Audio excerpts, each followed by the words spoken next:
Bonjour mes camarades de classe. Aujourd'hui, nous abordons la leçon 36 de ce merveilleux livre d'exercices d'un cours en miracle. Ma sainteté enveloppe tout ce que je vois.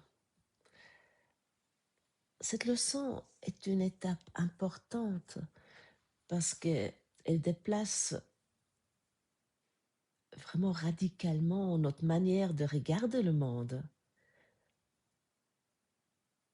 Parce que jusqu'à présent, dans ces leçons, on nous a surtout parlé du percevant, de l'esprit qui regarde.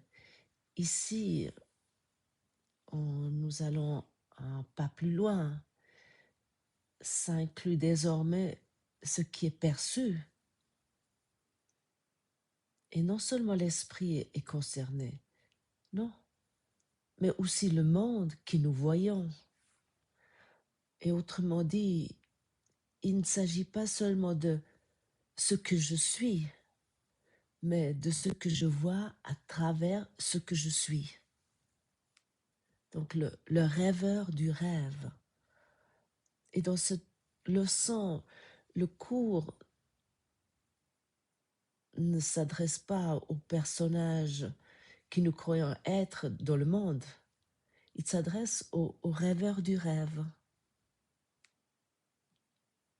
Et ça, peut-être pour certains d'entre vous qui sont tout au début de ce cours, ces leçons pour la première fois, ça semble peut-être un peu fort. On peut corser déjà le matin, le rêveur du rêve qui nous sommes. Nous avons l'impression de vivre dans un monde extérieur, on pourrait dire, entouré, rempli de problèmes. Qui ne connaît pas cela?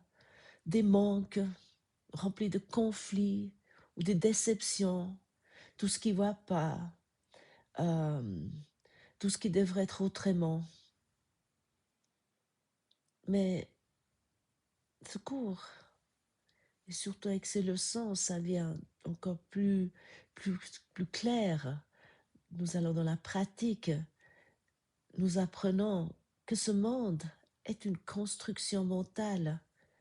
Et peut-être beaucoup d'entre nous entendent cela pas pour la première fois. Mais je m'inclus, je m'adresse à moi aussi. Combien de fois nous oublions cela?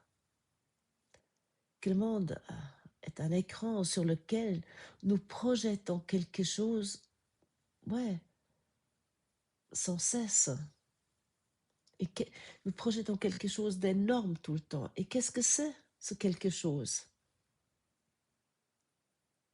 C'est la culpabilité, oui. Parce que la culpabilité est comme la racine de l'expérience. Et pourquoi il est si difficile parfois de faire des choses qui font réellement du bien? Pourquoi avons-nous du mal à apprécier pleinement, par exemple, la présence des personnes autour de nous ou oui, le moment présent, déjà tout simplement. Ou nous sommes déjà en train, je ne sais pas, tu passes un excellent dimanche, tu dis, ah oui, demain, oh, j'ai ça et ça, demain, ça sera lundi, bon, aujourd'hui on est jeudi, mais voilà, c'est l'exemple qui me vient à l'esprit. Et ou peu importe, où tu as des...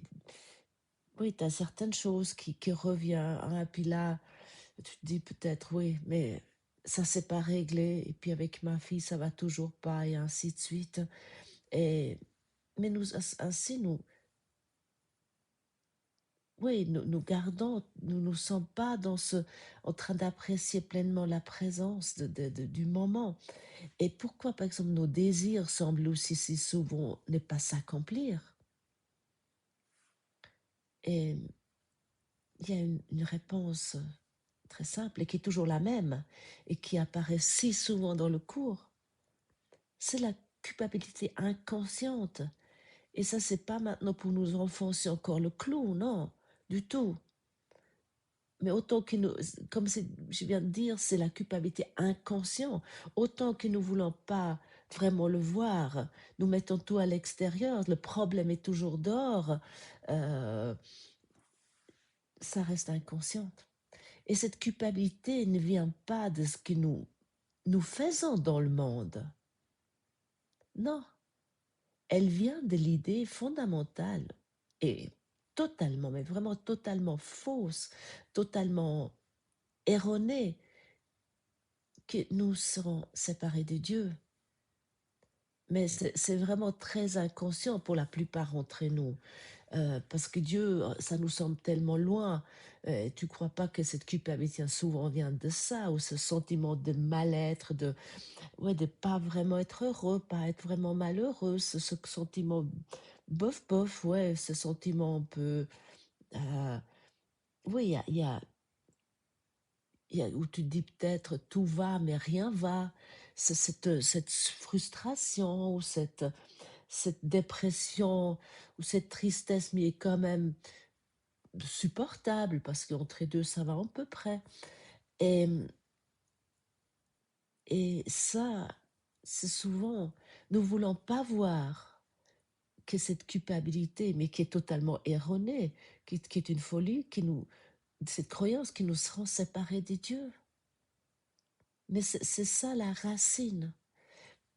Même si nous ne ressentons pas cette culpabilité, de façon consciente, elle pèse en permanence sur l'esprit. Et ouvre-toi aujourd'hui à cette idée.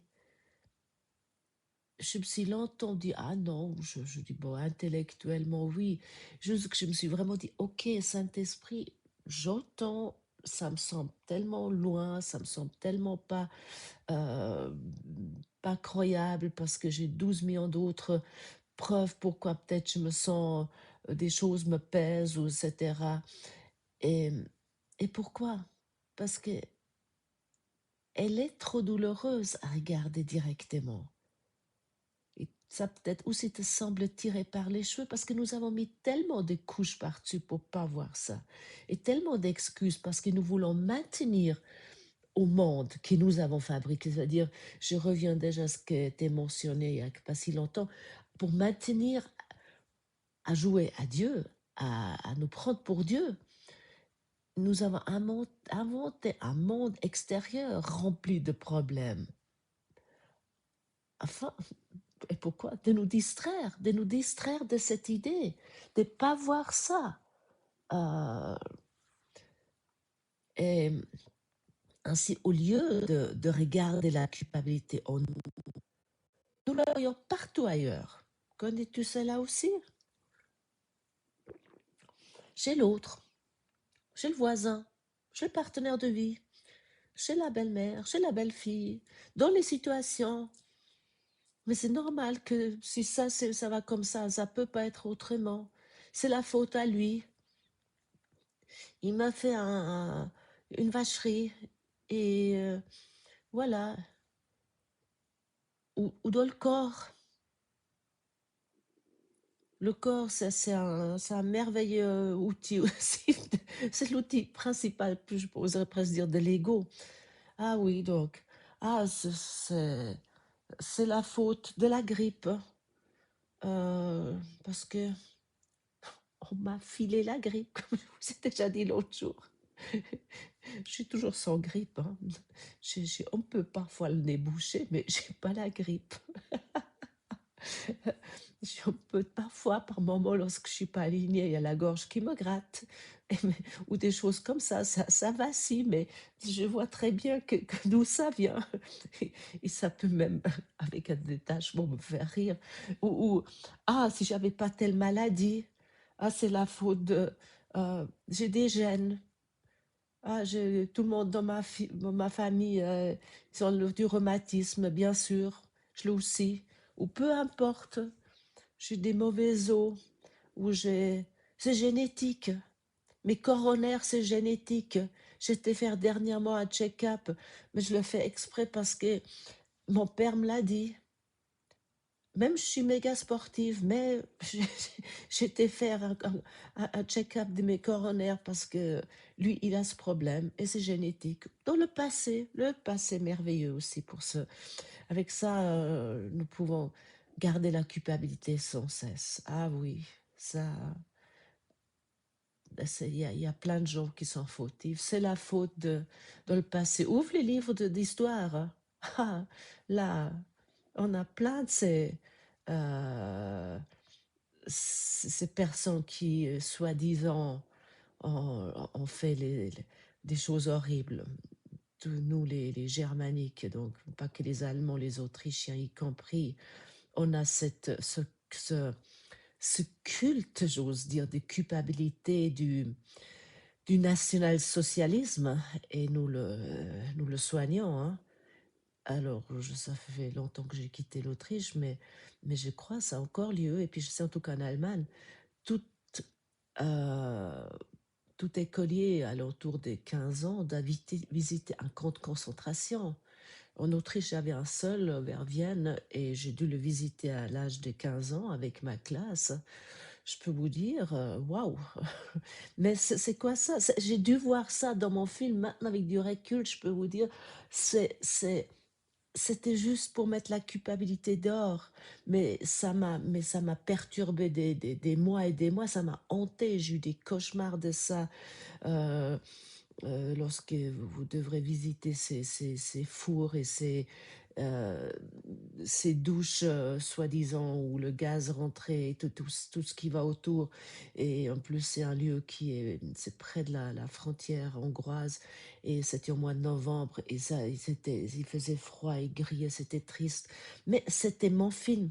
Ça m'a permis beaucoup plus tard, lorsque j'ai commencé ce cours, j'ai commencé à comprendre pourquoi je me suis infligé des genres de choses. Mais chacun, il a ses... et même si tu ouvres la télévision ou l'Internet et tu regardes des choses qui sont passées hier, des horreurs qui sont passées hier, mais c'est notre projection, tout ce qui nous met en dehors pour pas regarder la culpabilité. Aussi dans l'avenir, hein, on peut trouver des choses. Mais nous le trouvons comment? Avec ce que nous projetons, avec nos pensées.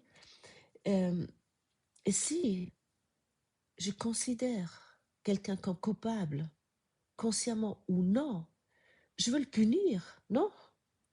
Et cette punition peut prendre des formes très subtiles. Si nous regardons ça de plus près de nous, euh, par exemple, le jugement ou le rejet, ça c'est une grande punition. Oh, je te parle plus, je t'ignore, je t'exclus. Ah oui, et tout ça nous met en dehors pour cette culpabilité. Ou l'indifférence, ou la froideur. Ok, je suis là, mais je te laisse bien sentir qu'il y a une distance entre nous. Ou simplement le retrait intérieur, nous retirons intérieurement. Nous pouvons être dans la forme, nous prétendons être aimables, mais tout ça, c'est très subtil. Mais chaque fois que je vois la culpabilité à l'extérieur, je renforce la croyance qu'elle est réelle. Et ça, nous devons vraiment avoir sur l'écran, de nous rendre compte de ça. Pourtant, nous connaissons tous à notre état.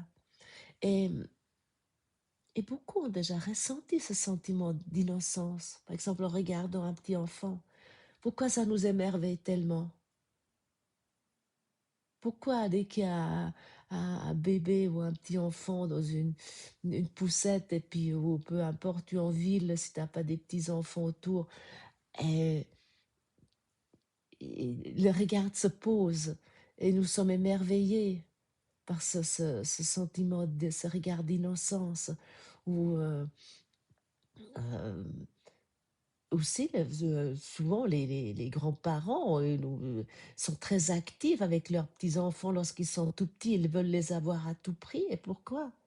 Regardez ça pour vous, chacun individuellement. Ou aussi les bébés animaux.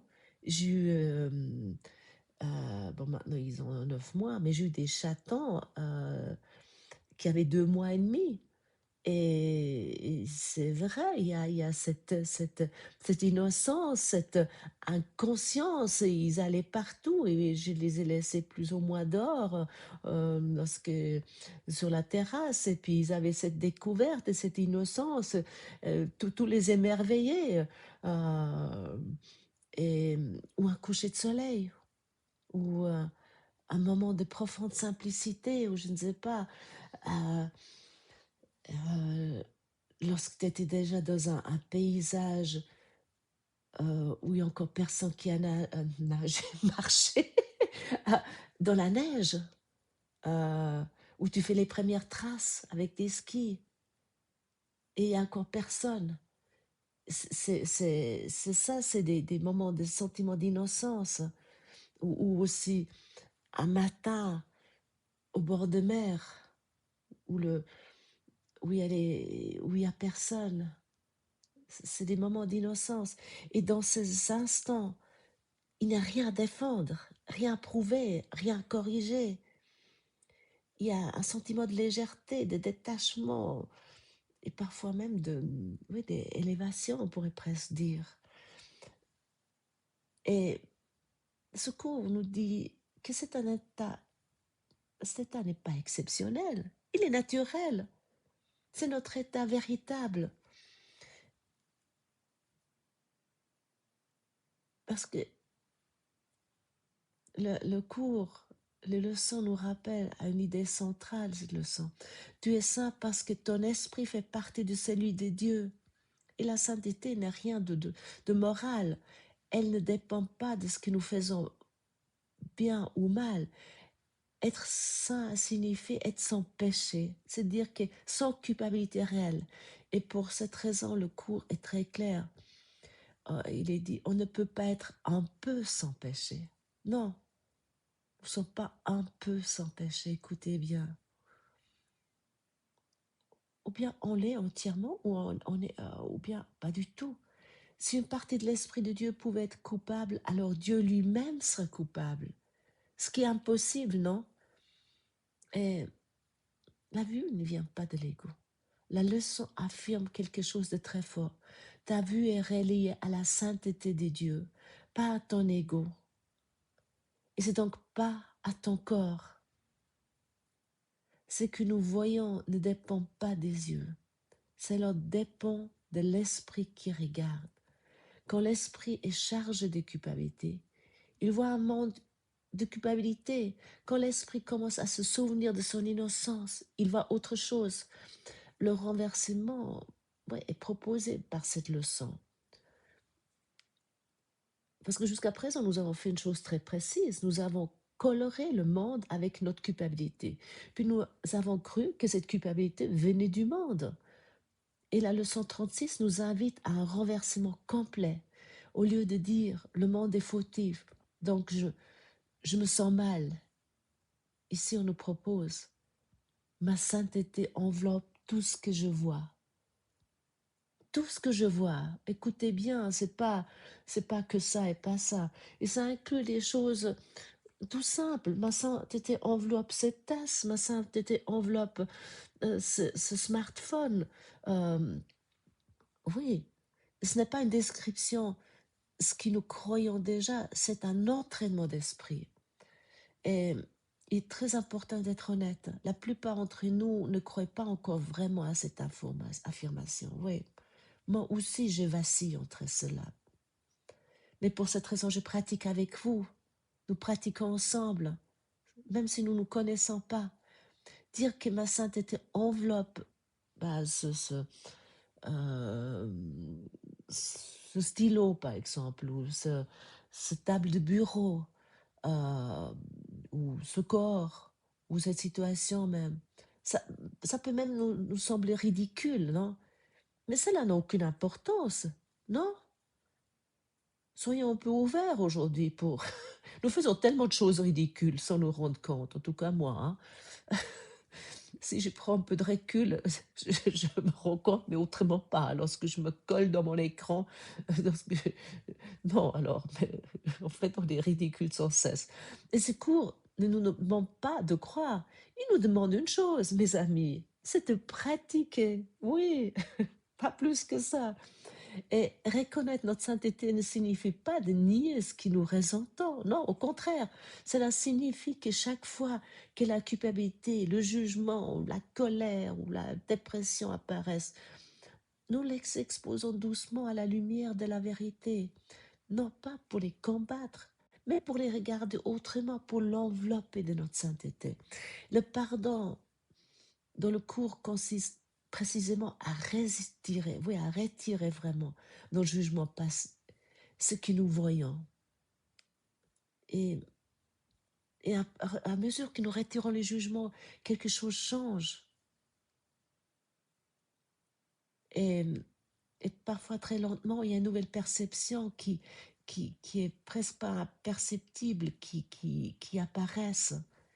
Il y a, oui, il y a une perception dans laquelle le monde n'est plus l'ennemi, ni le lieu de la faute, mais un miroir qui peut maintenant refléter autre chose.